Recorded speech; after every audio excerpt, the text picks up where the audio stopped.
Bien, vamos a continuar con este tema que hemos llamado la lucha entre las simientes. Habíamos quedado en Abraham, un hombre que Dios llama de la tierra de Ur, a salir de esa tierra, de la casa de su padre y de su parentela. Pero vamos a aprovechar para hacer un resumen y poder conectar con Abraham. ¿Qué es lo que Dios ha venido haciendo? Bueno, Dios vino seleccionando desde el tiempo de nuestros primeros padres, Adán y Eva, que son los padres de toda la humanidad, seleccionando la línea del Mesías, la simiente bendita que vendría por medio de una mujer. Entonces, por eso debemos entender que en el tiempo de Noé, cuando Dios decide raer todo ser que creó, desde el hombre hasta los animales, los, los pájaros, las bestias y, y las serpientes que se arrastran. Y lo hizo porque se estaba dando una situación de corrupción, una corrupción no solamente espiritual, sino también de genética, de naturaleza. Y era porque las mujeres estaban siendo tomadas por los ángeles. Los ángeles las habían visto que eran hermosas y habían escogido de entre ellas para tener familias con ellas. Es de anotar que lo que el Señor le dice a nuestros primeros padres en el jardín es que Él iba a poner enemistad entre la serpiente y la mujer, y entre la simiente de la serpiente y la simiente de la mujer. ¿Por qué? Porque la simiente de la mujer pondría la cabeza de Satanás bajo sus pies. ¿Eso qué implicaba? Eso implicaba una profecía de redención que obligaba al hombre a guardar el testimonio, guardar esa palabra y proteger a la mujer. Proteger a la mujer. Cosa que los hijos de Adán y de Eva conocían. A ellos les fue dado ese testimonio, tanto a Caín como a Abel. Pero lo que vemos es que Caín no es un creyente, no es un hombre que entiende lo que debe hacer por medio de la fe, y termina matando a su hermano Abel, que sí es un creyente, que sí es un hombre que tomó el testimonio y está dispuesto a guardarlo y a darlo a su familia. Pero parece ser que Abel fue muerto antes de que tuviera familia. Entonces se perdió allí esa posibilidad, la cual toma Caín. Y claro, como Caín sale, y por allá termina casándose y teniendo familia, a la cual de seguro nunca, jamás les contó lo que sus padres les habían hablado sobre esta profecía. Entonces todas esas familias, en ignorancia, no se guardaron, no se mantuvieron como a la espera de ese Redentor, que vendría por medio de una mujer pura, santa en ese sentido, en ese aspecto de guardarse y de tener la fe, de creer lo que Dios había dicho ese día. Por eso vemos entonces que la descendencia de Caín es una descendencia reprobada, que es lo que sucede ya al final del tiempo antidiluviano, antes de que viniera el diluvio, que es el juicio de Dios sobre el hombre, en su gran mayoría, el hombre que reprobó porque no guardó la fe, y en este caso los padres que entregaban a sus hijas para que fueran las esposas, las mujeres de los ángeles que pecaron. Según el libro de Enoc, que vivió en ese tiempo, un antepasado de Noé, eso era lo que estaba ocurriendo. Ángeles que habían descendido sobre el monte Hebrón habían hecho un juramento, un pacto, para que no retrocedieran en lo que se habían propuesto hacer. Eso es mencionado por Pedro y es mencionado por Judas. ¿En relación a qué? A los hombres, hablando de los falsos maestros,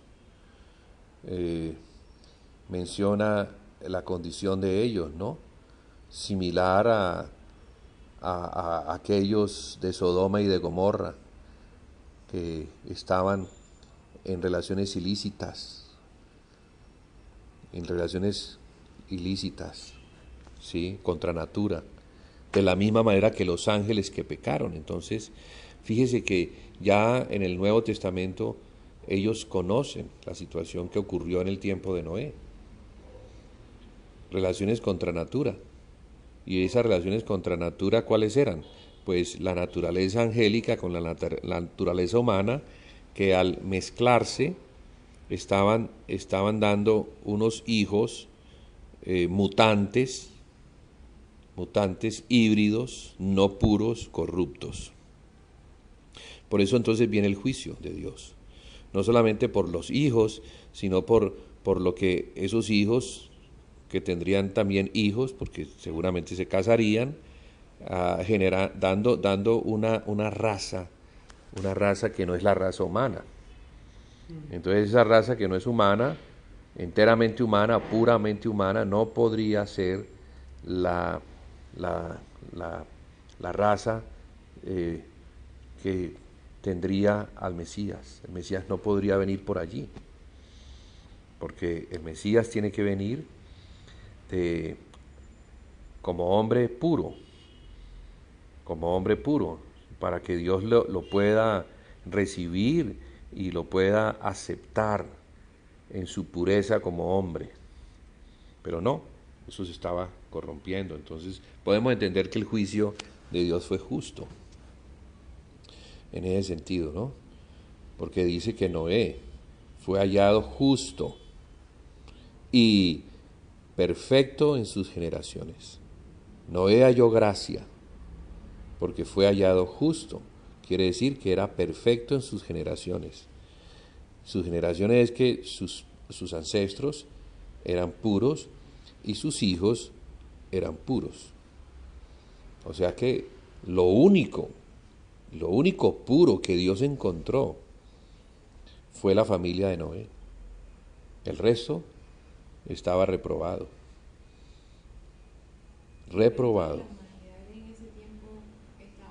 Exactamente. La humanidad estaba corrupta por los nexos, por las relaciones contra natura, contaminando todo, contaminando la raza humana y aún los animales. Porque ¿qué animales fueron los que entraron en el arca? No todos los animales, sino los animales que estaban puros. En ese sentido, ¿no? En el sentido de no haber tenido relaciones con estos descendientes. Por eso podemos entender lo que son las vejaciones hoy en día. Las personas que tienen actos contra natura, no solamente hombres con hombres, mujeres con mujeres, sino con animales. Relaciones con animales. Allí hay un espíritu que viene ¿de dónde? Viene desde el tiempo antiguo, porque se generó en las relaciones de los ángeles con los humanos. Allí viene algo que es corrupto, malévolo, maligno, demoníaco. Eh, bueno, entonces el arca salva a esta familia a los animales que pasan al nuevo mundo. Después de que las aguas descienden, ya hay un nuevo mundo, ya tenemos estos tres hijos que se reparten prácticamente la tierra que quedó después del juicio.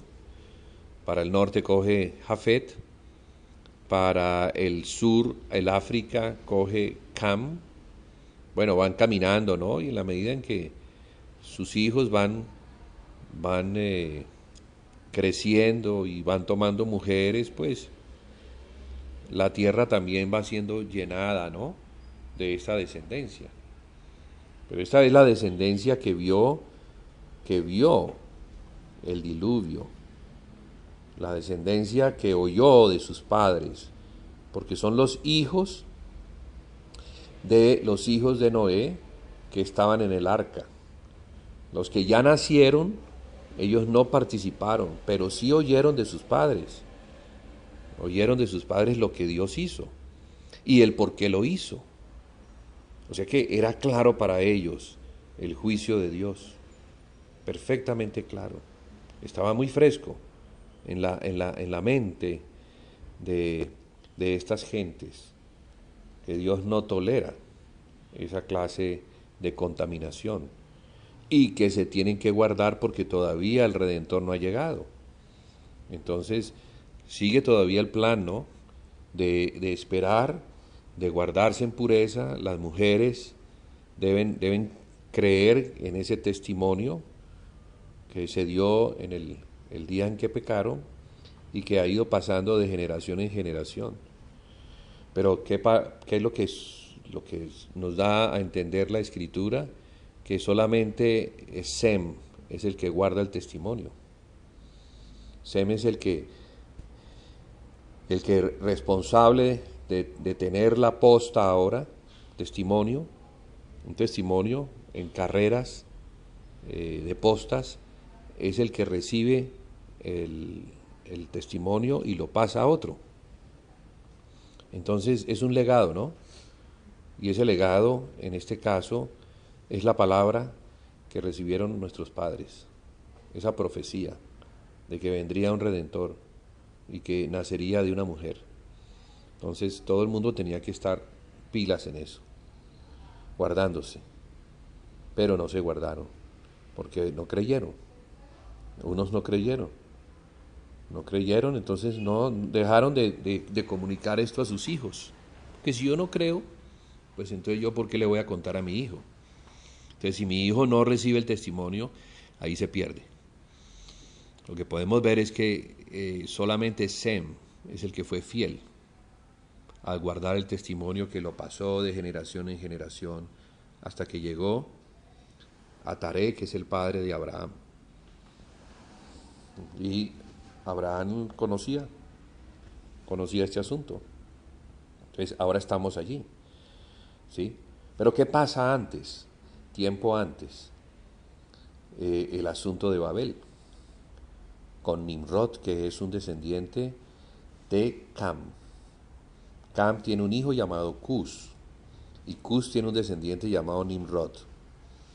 Nimrod, que no tiene el testimonio, es el primer hombre poderoso que la Biblia reconoce delante de Dios, pero poderoso no en cuanto a la fe, sino en cuanto a que es el opositor, al que se opone a lo que Dios ha dicho. Es una especie como de anticristo. No quiere que Cristo venga, no quiere o no cree.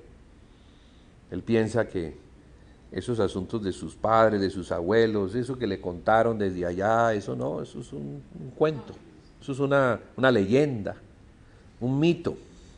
Mira que lo tremendo es que todos, por lo menos Caín, Abel y los demás, fueron criados, por decirlo así, ahora, cuando los hijos son criados en una familia cristiana, por decirlo así, fueron criados todos escuchando lo mismo, ¿Sí? viendo lo mismo. pero se pueden decir que todos eran creyentes porque están en una familia que les estaba enseñando eso, pero hubo algo en el corazón del uno y otra cosa en el corazón del otro. Porque estando en lo mismo, uno decide creer y lo toma y verdaderamente es de la fe, y otro no lo cree. Sí, otro no lo cree y al no creerlo no lo transmite. Porque fíjate, en el tiempo antidiluviano los hombres vivían muchos años y eso les permitía conocer a sus hijos, a sus nietos, a sus bisnietos, a sus tataranietos. Entonces era un testimonio que era replicado por los tatarabuelos, por los bisabuelos, por los abuelos y por los padres. Imagínense, varias generaciones que, que eran testigos de lo que habían oído. Eso es muy fuerte para una persona. En una reunión familiar, que aquí estoy yo, y en esa reunión esté mi papá, esté mi abuelo, esté mi bisabuelo y esté mi tatarabuelo, todos de acuerdo, eso produce una fe muy tremenda en la persona que oye a sus antepasados. Entonces él lo recibe y de igual manera lo pasa a su hijo y lo repica en su nieto, en su bisnieto y en su tataranieto. Porque así es como se dio en el tiempo antidiluviano. Por eso a Noé no le llegó solamente de su padre, también le llegó de su abuelo y de su bisabuelo el testimonio. Y por eso ellos se guardaban. Y por eso ellos no se casaban con mujeres que no, que no hubiesen sido también educadas en la misma fe. Mujeres que se guardaban, que estaban puras y que ellas podían decir, nosotros podremos ser la madre del Redentor. Entonces yo no me voy a ligar en fornicación, no me voy a meter con las impurezas sexuales, con relaciones contra natura. No, porque esas personas conocían la seriedad de la profecía y la necesidad de un Redentor, porque sabían que el mundo había caído y estaba bajo el juicio de Dios que traía la muerte de las personas. O sea que era un asunto serio. Y eso no se perdió, no, para nada. No, Noé era un hombre que era pregonero de justicia como su antepasado Enoc. ¿Y qué era lo que ellos, pregoneros de justicia, qué era lo que ellos decían? Pues no solamente decían que venía un juicio, sino por qué venía un juicio. Y era porque no habían guardado el testimonio. Ese era el evangelio en ese tiempo. ¿El evangelio cuál era? Un redentor viene, que es lo mismo que hoy. Hoy, pasados cientos de años, miles de años, nosotros, ¿cuál es el testimonio? Cristo viene, el Redentor viene, el que murió en la cruz viene en resurrección. Prepárese porque viene. Y será predicado este evangelio del reino en todo el mundo para testimonio a las naciones, y entonces vendrá el fin. ¿Sí ves? Los testigos de este tiempo están guardando el testimonio que les fue entregado por los apóstoles. Mira que ahí hay una cosa, hermano, que uno ve, por ejemplo, cómo es lo mismo, porque es el mismo propósito conservado en los tiempos, pero cómo el Señor también va como mudando de acuerdo a ese mismo avance del tiempo, porque uno ve que ahí hasta ese entonces de Noé ellos estaban anunciando va a venir un Salvador, porque el mundo cayó bajo una condenación y va a venir un Salvador.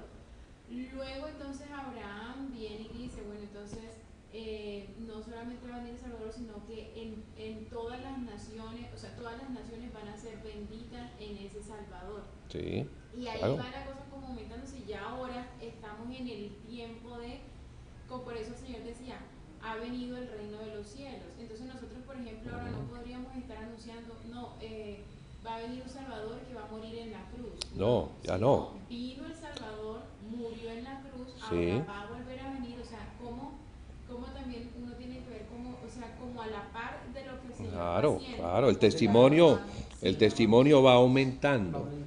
La revelación que Dios le da al hombre acerca del testimonio va aumentando, es progresiva.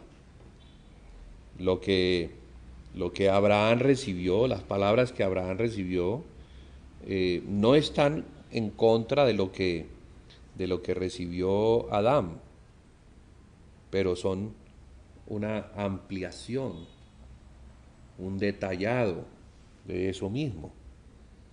Es lo mismo que viene un Redentor, porque Abraham que le dice, Señor, en tu simiente serán benditas todas las familias de la tierra.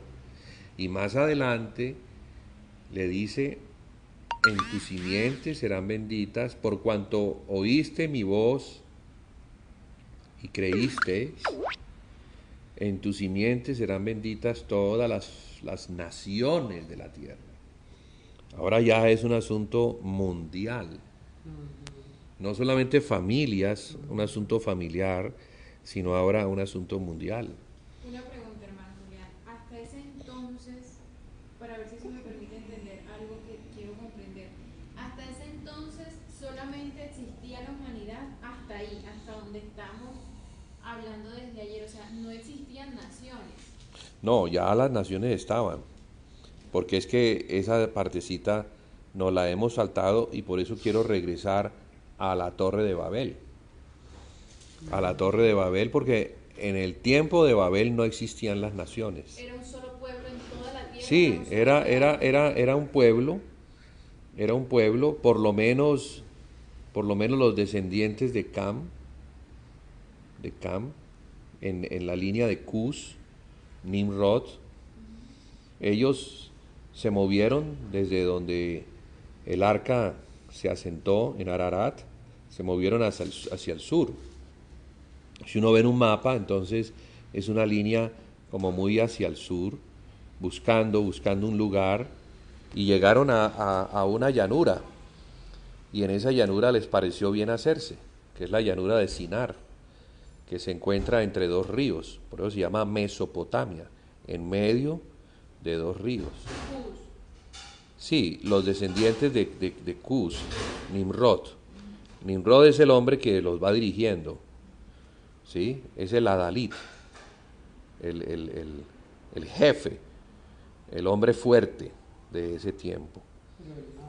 Sí, porque claro, porque no solamente se es Adalit en el lado bueno, sino también Adalit en el lado malo, el que guía. Sí, Jesucristo es el que nos guía como pastor. Pero también vemos que Satanás guía a los que, como hizo Caín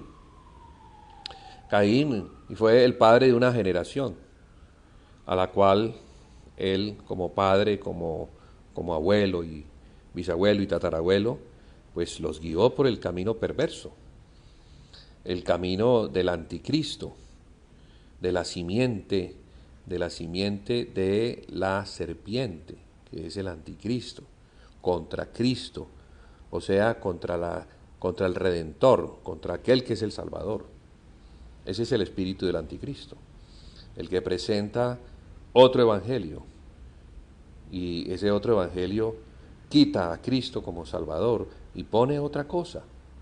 O sea que el hombre puede salvar a sí mismo, no necesita de un mediador que le salve. Era el caso de Caín. Entonces, obviamente, como Caín así lo creía, así lo enseñó, y así lo recibieron toda su descendencia. Pero fíjese las consecuencias de haber recibido ese mensaje. Las consecuencias es que se involucraron con los ángeles y por causa de eso viene el juicio y el exterminio. Entonces, los que no guardan el testimonio finalmente van a recibir las consecuencias en sus descendencias, en sus hijos. Por eso el Señor le dice en el primer mandamiento, el Señor dice, dice que perseguirá la maldad de los padres sobre los hijos hasta la tercera y cuarta generación de los que me aborrecen. Entonces los padres que aborrecieron a Dios, según el testimonio que ellos recibieron de amar a Dios sobre todas las cosas, pues no lo estaban amando, estaban yéndose a los ídolos y estaban enseñándole a sus hijos también ese asunto.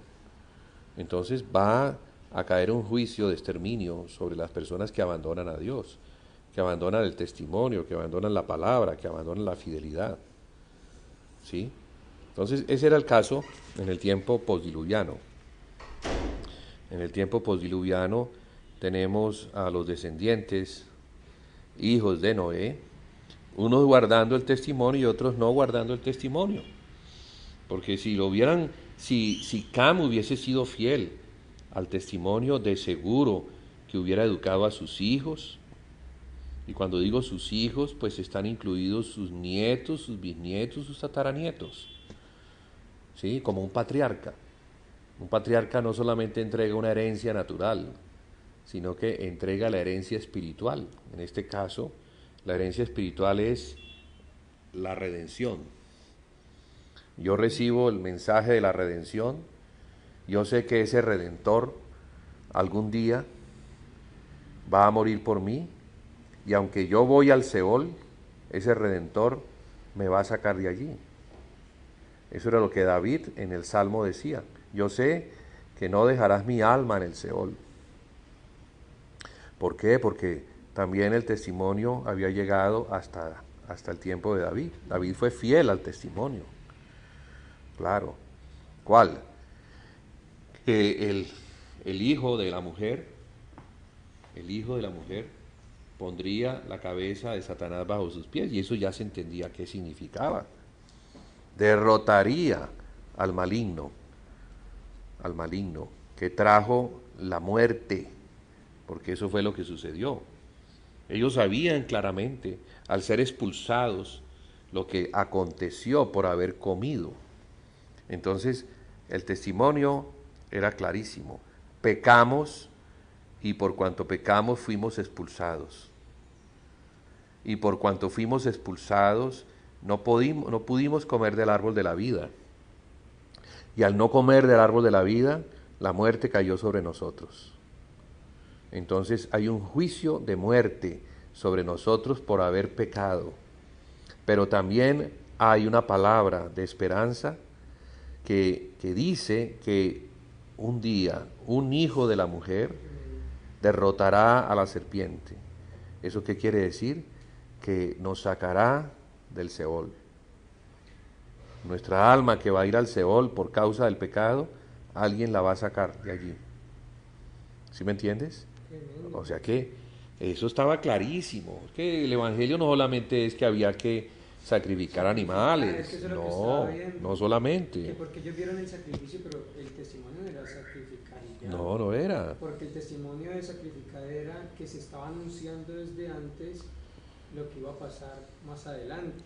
Claro. Pero en sí el punto era que iba a venir una simiente de la mujer que iba a aplastar a la serpiente, o sea, redención, salvación. Sí, claro, un redentor que salvaría a la raza humana, la que había caído por consecuencias o por causa del pecado, cuyas consecuencias eran la muerte.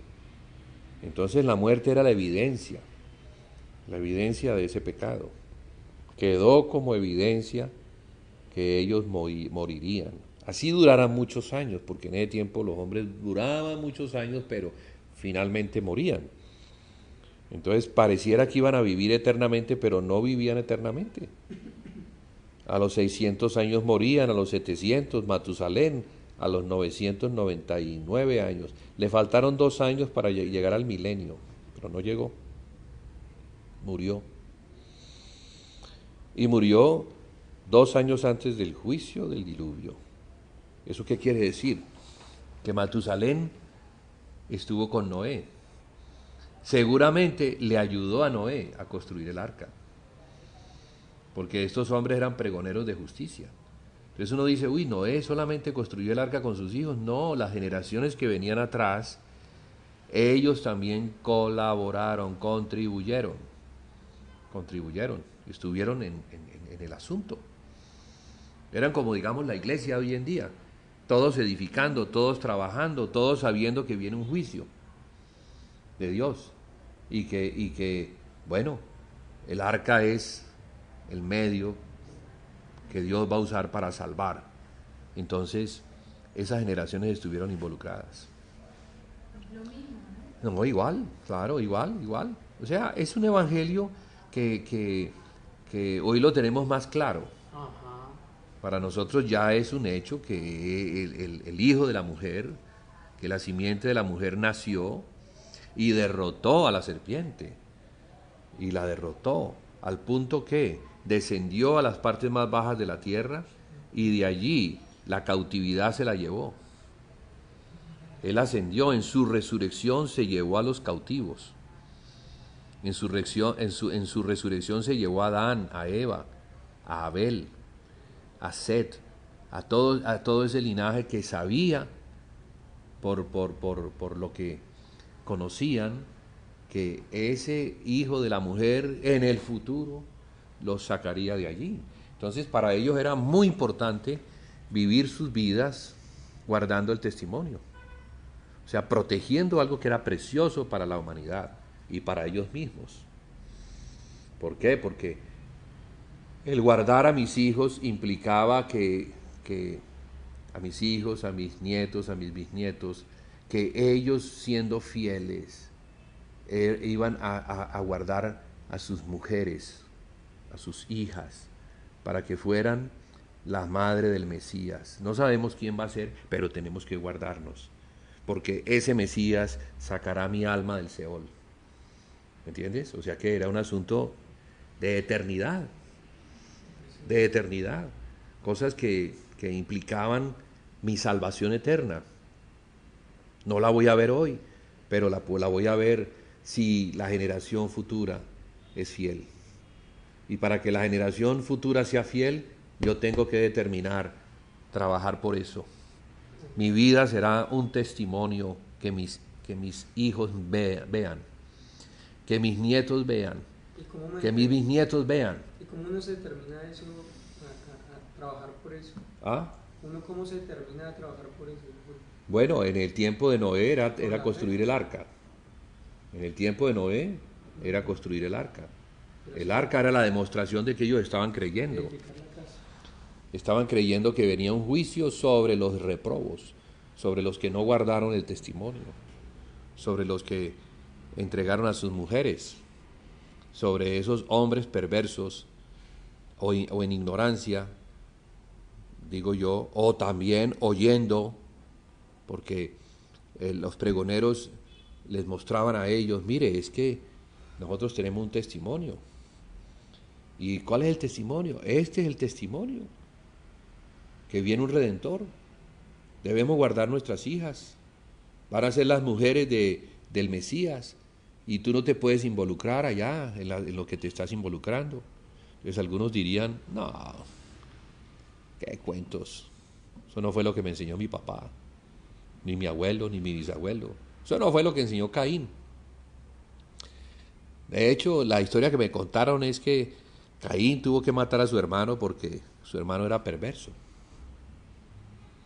Entonces, una pérdida total de la verdad, un engaño de Satanás. Eran hijos de Satanás en ese sentido, porque le oyeron a la serpiente les engañó y siguieron entonces en ese engaño. Y la consecuencia de ese engaño es que ofrecieron a sus hijas para que fueran las madres de los nefilines.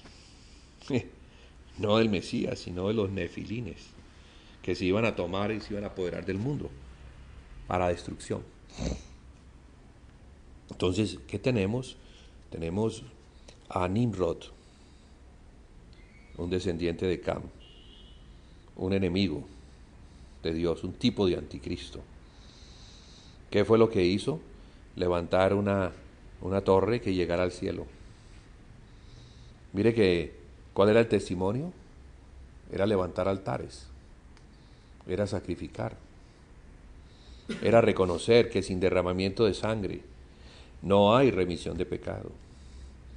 Pero este hombre estaba haciendo algo completamente contrario. Estaba levantando una torre, dice que cuya cúspide llegue al cielo. Lo que podemos entender es que desde la cúspide de esa torre ellos iban a invocar el nombre de la serpiente. Iban a invocar a Satanás para que Satanás descendiera y fuera la guianza de ellos. Entonces, en Babilonia es que comienza la idolatría. Babilonia es la madre de las rameras,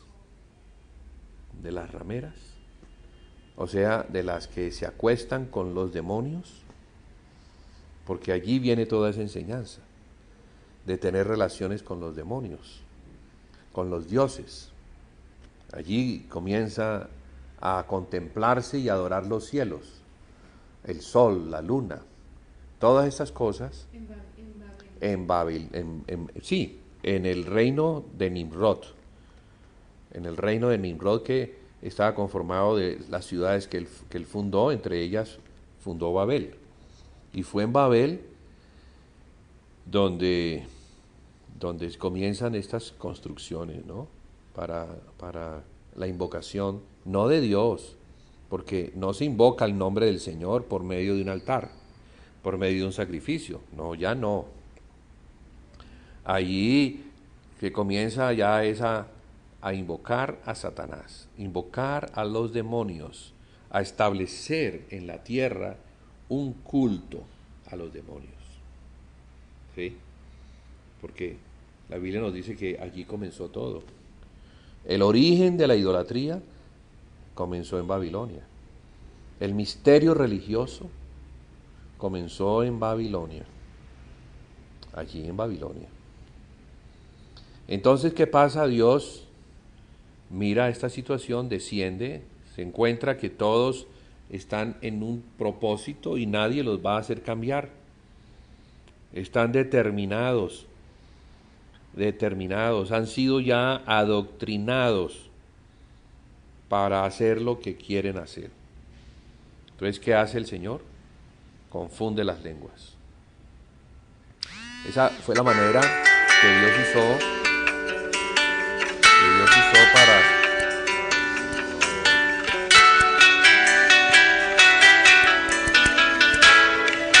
¿Cómo hace uno para que esto no... me lo hubieras dicho desde el principio. Sí, bueno, ahí tenemos una interrupción momentánea. Listo, vamos a continuar con la ayuda de Dios. Íbamos en que el Señor desciende y confunde las lenguas, y al confundir las lenguas, entonces las personas comienzan a reunirse de acuerdo a lo que entienden. Entonces aparecen grupos que hablan un lenguaje, grupos que hablan otro lenguaje, grupos que hablan otro lenguaje. En eso no pueden ponerse de acuerdo y cesa la construcción de esa torre. Cesa la construcción. Porque, mire qué aprendemos con esto. ¿De qué forma podemos nosotros edificar? ¿Cómo se edifica la casa de Dios? ¿Que no es una torre?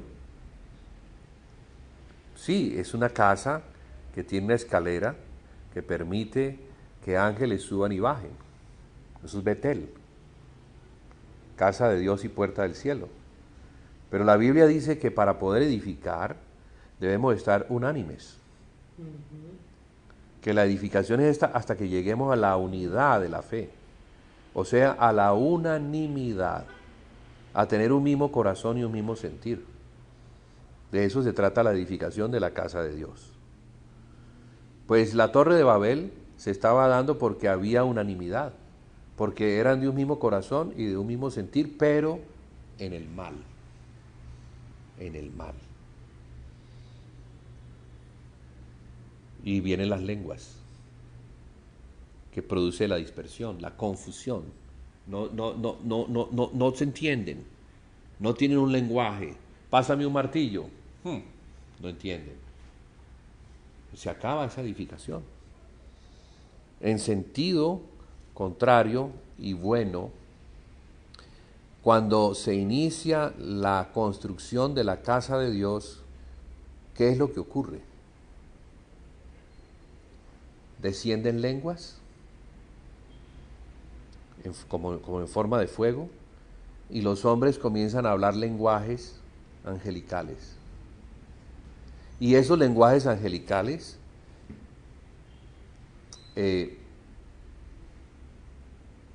comienzan a ser oídos por todos los que se encuentran en Jerusalén, el día de Pentecostés estoy diciendo. Y dicen que todos les oyeron hablar en su propia lengua. ¿Y qué era lo que ellos decían? Hablaban las maravillas de Dios. Aquí estamos viendo algo completamente contrario. Ahora lo que entendemos es que para edificar la casa de Dios es necesario reunir a todos los que se han dispersado y que hablan diferentes lenguas, para que todos en sus diferentes lenguas se pongan unánimes al oír las maravillas de Dios. ¿Sí? No importa si hay alguien que habla inglés, si hay alguien que habla francés, si hay alguien que habla chino, alemán, español. No importa. Si todos nos vamos a las Escrituras y nos ponemos de acuerdo con las Escrituras, esa es la forma como vamos a edificar la casa de Dios. O sea que ya encontramos en las Escrituras, que son las que nos dan el testimonio, encontramos la unidad de todas las naciones, en sus diferentes lenguas, en sus diferentes pueblos, familias, tribus, etc.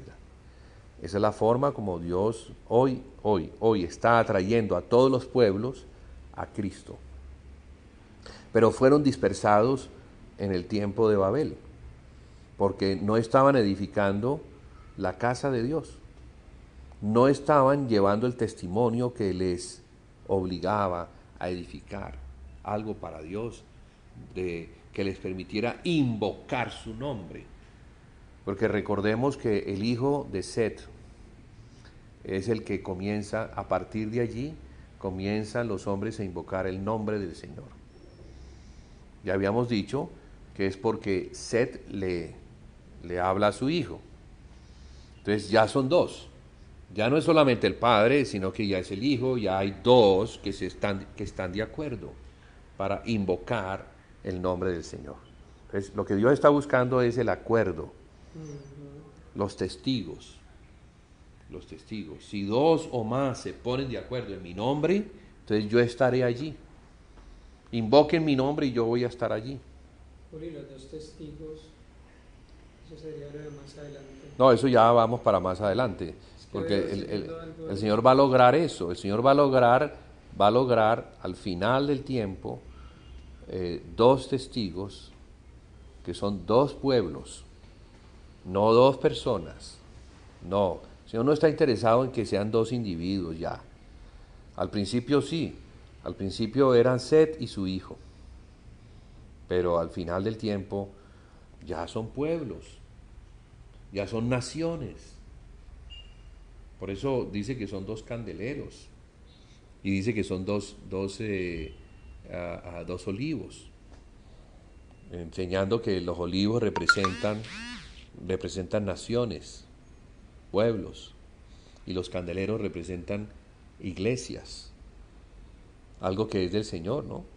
Porque el candelero representa un cuerpo de creyentes en una determinada localidad.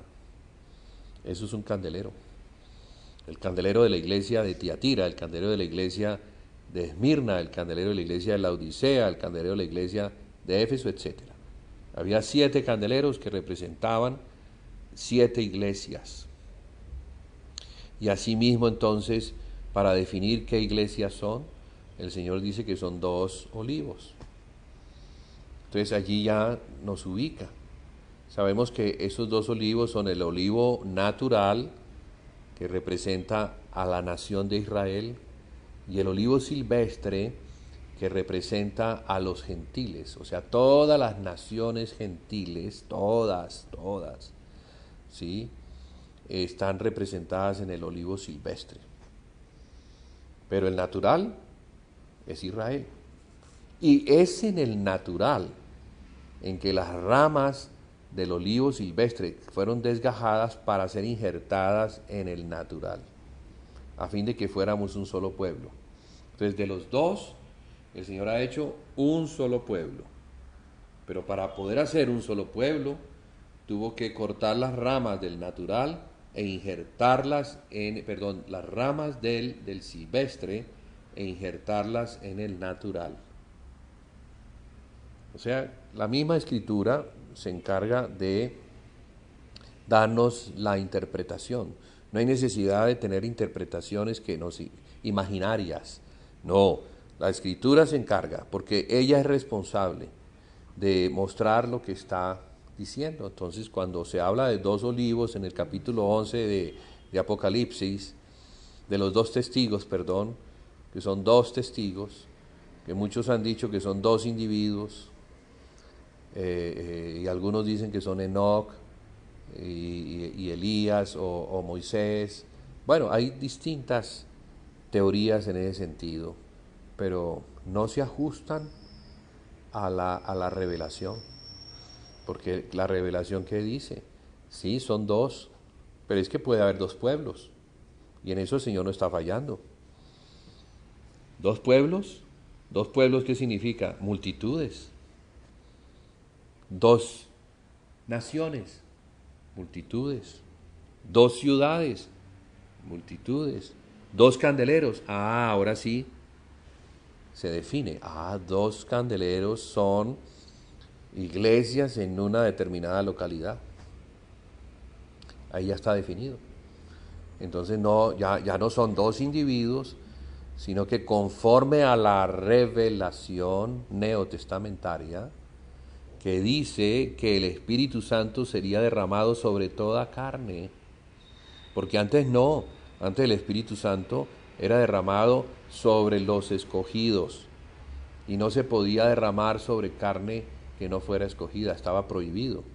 Es más, dice, si este aceite de la unción es puesto sobre la carne que no es escogida, esa carne tiene que ser cortada. O sea, estaba prohibido.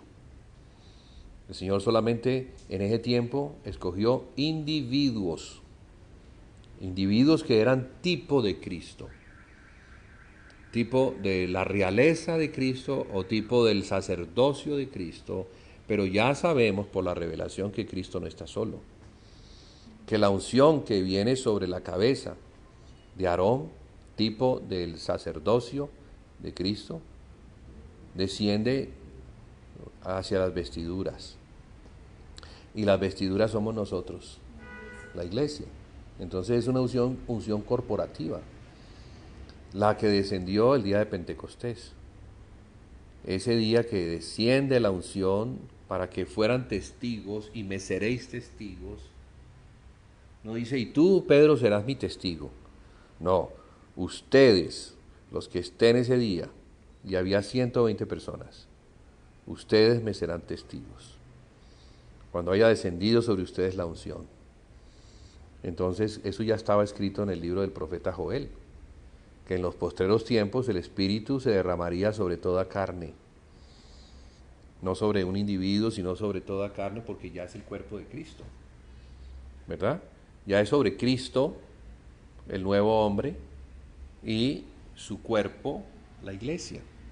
Entonces, un candelero no solamente nos habla de la iglesia misma, sino de Cristo, que es el Señor de la iglesia, que es el que se pasea en medio de los candeleros. La iglesia nunca está separada de la cabeza.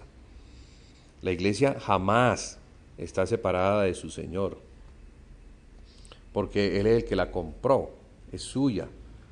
Nadie se la va a quitar. Después de haberla comprado con su sangre, es propiedad única y exclusiva de aquel que la compró a precio de su propia vida. Entonces, los testigos de Apocalipsis 11 que figuran no en el Antiguo Testamento, sino en el Nuevo Testamento, claramente nos muestran que son una multitud de creyentes. Una multitud de creyentes que están vivos en ese tiempo. No van a traer a Moisés, ni van a traer a Elías, ni van a traer a Enoc. No. Son los que han sido testigos presenciales de todo lo que se ha venido dando hasta ese día. O sea que ellos tienen un testimonio ya ampliado, claro. ¿Por qué? Porque de esa manera es que el testimonio se va perfeccionando. Comenzó en el jardín, pero fue ampliándose. Luego ya Noé tenía un testimonio que enseñar a sus nietos, porque sus hijos lo habían visto y lo habían vivido, pero ahora había un testimonio adicional. Dios había hecho un pacto con Noé, entonces eso se añadía al testimonio. Pero todo el testimonio siempre apunta a ese Redentor Hijo de la mujer, que pondría la cabeza bajo los pies, que pondría a la cabeza de la serpiente bajo sus pies. Ya sabemos cómo lo hizo, ya sabemos cómo derrotó a la serpiente en la cruz. Fue derrotado. En la cruz, Él expuso a los principados y a las potestades. Los expuso. Y allí hubo un grito de victoria. Allí el acta de decretos, que nos era contraria, fue clavada en la cruz.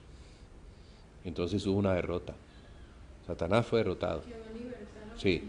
Ahora, esa derrota que se logró en la cruz, ya para nosotros es el testimonio.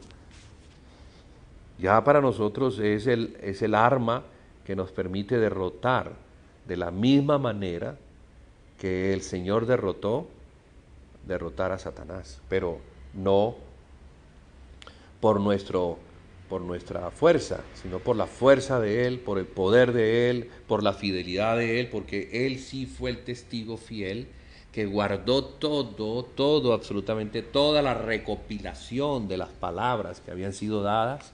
Él fue el cumplimiento profético de esas palabras. Entonces ese hijo de la mujer era el que acumularía todo lo que Dios iba diciéndole a los hombres a lo largo de la historia, ¿sí? Conformando ¿cómo llamarlo? Conformando una ley, conformando un testamento que era el que íbamos a heredar, porque un testamento es algo que escribe un padre para su hijo, y es la herencia del padre hacia su hijo. Entonces, había un testamento, que es el testamento que Dios le dio a los antiguos, y luego en la sangre de Cristo, Dios nos ha dado un nuevo testamento, que es en la sangre de su Hijo Jesucristo. Nos basamos entonces en el nuevo pacto, en la nueva alianza, en el Nuevo Testamento, que es el que recibimos como herencia, ¿por causa de quién? De lo que Él hizo en la cruz del Calvario. O sea, hay algo nuevo y superior, que es lo que tenemos nosotros que guardar y dar a conocer a nuestros hijos, y si vivimos a nuestros nietos, y si vivimos a nuestros bisnietos, y el Señor nos da más vida, pues a los tataranietos. ¿Ves? Hasta que esas generaciones queden consolidadas, yo pueda morir sabiendo que mi descendencia recibió y confiesa la misma fe. Que yo pueda ver a mis hijos confesando esa fe y enseñándosela a sus hijos y sus hijos a sus hijos. Entonces así vamos de generación en generación guardando la fe, guardando el depósito de la fe. Sí, claro, porque es un depósito, y nosotros somos como los vasos que guardan el depósito.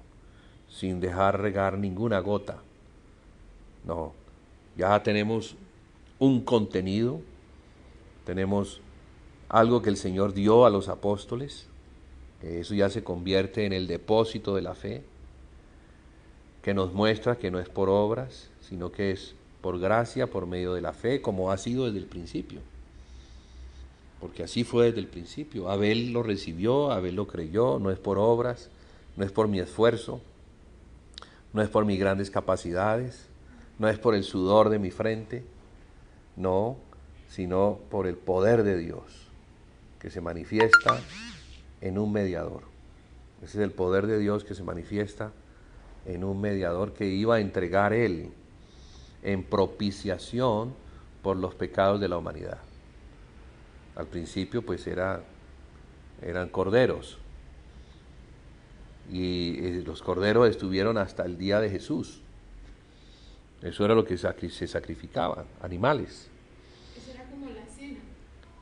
Era... O sea, uno podría Sí, como ellos anunciando que vendría el Salvador del mundo y recordando eso y recordando y recordando. claro. Como hoy en día nosotros tenemos la cena. Tenemos la cena, que es un memorial de la muerte del Señor hasta que Él venga. Anunciamos que viene otra vez. Exactamente, O sea, puede anunciamos ser que viene hasta que Él venga, entonces recordamos, cada vez que nos reunimos a comer el pan y la copa, hacemos un memorial, guardamos el testimonio y se lo enseñamos a los hijos para que los hijos estén allí.